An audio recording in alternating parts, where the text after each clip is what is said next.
Okay, so let's look at an example today where we can use our graphing calculator to be more efficient.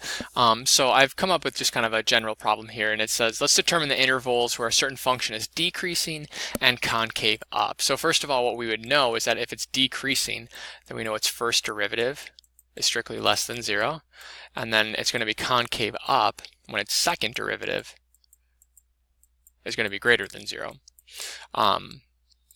So what we could do is, obviously this function right here isn't super complicated. It's just a power or a polynomial that we could use the power rules for. So that's what I've done here. So our first derivative is defined like this. And then we could go ahead and factor that a little bit further and get this expression. Now with this, if we wanted to know when that expression was going to be a negative number, right? When is that going to be less than 0? What we'd have to do is we'd have to take this product, right? And we'd have to apply the zero product property. Now when we do that, there's a few different ways that we could get a negative number. It could be a positive factor times a negative, or it could have been a negative factor times a positive factor, and we're definitely able to go ahead and go through those arguments, but there's actually a lot to keep track of there, so I would rather just use my calculator to facilitate that process. So what I've done on my calculator here is I've already loaded the original function into y equals. Now, a little trick on the calculator that we can do is we can have the calculator actually graph the derivative, and we can just graphically look at when is it going to be less than 0. So I'm going to turn off the original function because I don't want to see that. And what I'm going to do is I'm going to have the calculator calculate the derivative. So I'm going to click the math button, and then over to the down to the 8th option on my calculator, which stands for n-deriv, or looks like the nth derivative. Now when that comes up, it's going to ask a few things like what variable do you want to take the derivative in respect to, and in this case we want to take it in respect to x. Now it's going to ask what function do we want to take the derivative of. I can go ahead and type the original function, just like that, and it will know how to calculate the derivative. And another shortcut is I already typed that in once. So if you have an original function already typed in, you can also go ahead and just tell the calculator where you typed that in. So like right now, I'm going to tell the calculator I stored it in y1. So var is kind of like for variables. It's a y variable, I guess is what I think about. And it's a function that I have entered, and it's in y1. Either way will work. Now here it's going to ask at what point do you want to take the derivative, and I want to take it at every point. I want to make a graph of it, so I'm going to take it at every single x value. Just going to use Zoom 6 to start at a standard viewing window to see the graph. Now when you use this method at occasional times, it will take a little bit longer just because it's going through every single x value and it's going to plot some of that. So it might take a second to show up. But when it does show up, I'm going to look at it here. I'm going to analyze when do I think it's less than 0. So obviously my window's too big, so I'm just probably going to look right in here because I can see it's negative, negative, negative. Something happens right around here. I just want to make sure it doesn't go up and then down again. So I'm going to zoom in and change my window from -1 to 1 on both axes is what it looks like. And when I get that viewing window, again, we'll make another graph of it and kind of wait for it.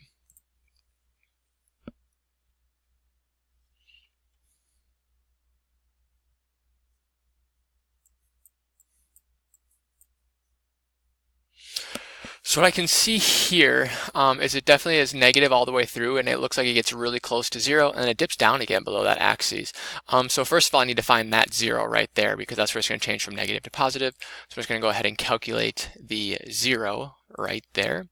So I'm keeping track of the y values here. So like all these look negative, negative, negative, negative, negative, negative, negative. So then it changes right about over here. I can see that's where it's starting to go positive now. So one important number, therefore, is obviously going to be that 0.416, which is probably going to be 5/12, right? Now the other thing that's kind of important to note is all these other points here look super negative, but if I go and remember that the original function is exactly equal to 0 at 0, what I'm noticing then, if we kind of finish the problem, is our first derivative, which I'm going to highlight in yellow here, it's negative all the way to here, but then exactly at 0, whoops, it's equal to 0. So like right there, I'm trying to put an open circle and saying there it's not technically decreasing, there is no change. But then all these other points were 0 until we got to this x value right there. So that is all we need for our answer. So when is our first derivative less than 0? Well, that first derivative is less than 0 from negative infinity to 0, and then union of 0 all the way to that 0.4167, which I'm just approximating right now. And again, we're leaving out 0 there because the derivative at 0 is 0, which means right at that point, that rate of change is constant. So technically, it wouldn't be decreasing. Now, to address the second question, we were supposed to find out when it was concave up, and we could do the same thing. We just need to find the second derivative, which we could do using the power rule. And then after we use the power rule, we could go ahead and factor it a little bit more.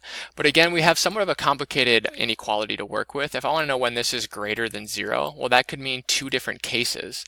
It could mean that the first factor was positive and the second factor was positive, or maybe it meant they both were negative. So again, we could go ahead and do this and we could keep track of everything, but we could just use our calculator to facilitate that process. If I need to calculate the second derivative, let's just go ahead and use our calculator again. So first of all, I could just type it in. I calculated it over here, so I could just type it in. But again, I can use my calculator more efficiently, so I'm using the nth derivative in respects to x, but this time I wanted to take the derivative of the second equation, which is y2. So I'm just going to tell the calculator to use that function as its input. And then I want to do it every single point. X, I'm going to go ahead and turn off, which I already did, the original function and the first derivative, because I'm just worried about the second derivative. So when I go ahead and hit graph here, again, it might take a moment to show up, but eventually what we'll see is we'll get a graph there, and we could go ahead and do kind of the same process that we did before of finding the zeros and just looking graphically, when is this less than 0, when is this bigger than 0, and so on and so forth.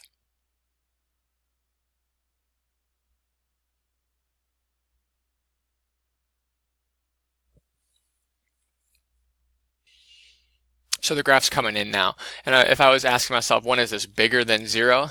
Well, I would definitely know to focus right here and say, well, here's where it's above 0, and here's where it's below 0. So I already know that this point right here is 0, 0. If I plug in 0, it's going to be 0. But let's just go ahead and find the other 0 right there using our intersection function. I just got to let it finish graphing here.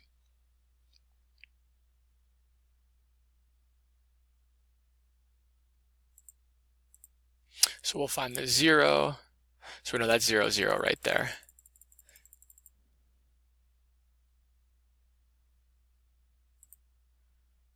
So that's a point where it's negative, and then some input where it's positive is like right there. So it's going to change somewhere in between there.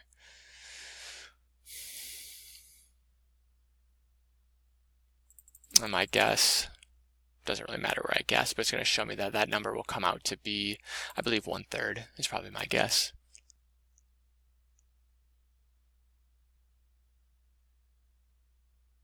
And sure enough, it's almost 1/3. It kind of rounds it weird. So we'll just use that number there. So when is this going to be bigger than 0? Well, again, we know it's positive all the way into 0. So we have negative infinity to 0. And at 0, that second derivative is 0, so that's the point of inflection. So it's not up or down. That's exactly where it changes, similar to like over here. But then it's positive after that 0.33 value all the way to infinity. So two important things that we learned here, how we can remember to use a graph to approach when a derivative is greater than or equal to 0 or less than 0, and also how on our calculator we can use that derivative function to go ahead and have it calculate derivatives for us.